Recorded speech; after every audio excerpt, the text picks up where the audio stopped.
મહુવા શહેરના નેસવડ ચોકડી પાસે ગટરના પાણીથી લોકોમાં ભારે ત્રાસ સાથે અકસ્માતનો ભય. ભાવનગર જિલ્લાના મહુવા શહેરના નેસવડ ચોકડી પાસે કેટલા સમયથી ગટરના પાણીની ભારે સમસ્યાઓ છે, તેને લઈ લોકોને ખૂબ જ તકલીફો પડી રહી છે. ત્યાંના દુકાનદારોને પણ ભારે વાંસથી ત્રાહિમામ થઈ રહ્યા છે. 1 મહિના જેટલા સમયથી આ ગટરની સમસ્યા થઈ રહી છે.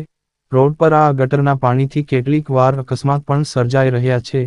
તંત્ર દ્વારા કોઈ પણ પ્રકારની આજ સુધી કામગીરી કરવામાં આવી નથી. તંત્ર ઊંઘતું હોય તેવું લાગી રહ્યું છે. તો શું તંત્ર કોઈ મોટી બીમારીનું સર્જન થાય અથવા કોઈ મોટું અકસ્માત થાય તેની રાહ જોઈ રહ્યું છે?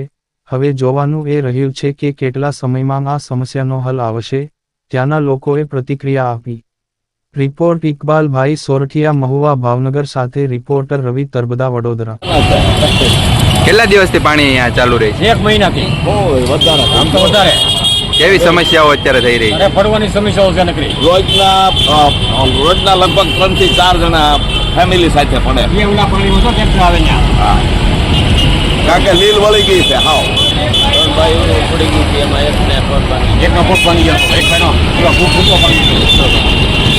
નેસવડ ગ્રામ પંચાયતમાંથી આખા ગામનું જ પાણી આવે.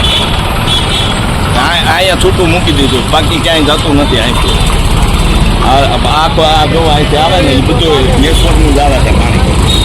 એની કોઈ બહાર નિકાલની વ્યવસ્થા જ નથી. હાઈવે ઉપર નિકાલ કરી દીધો.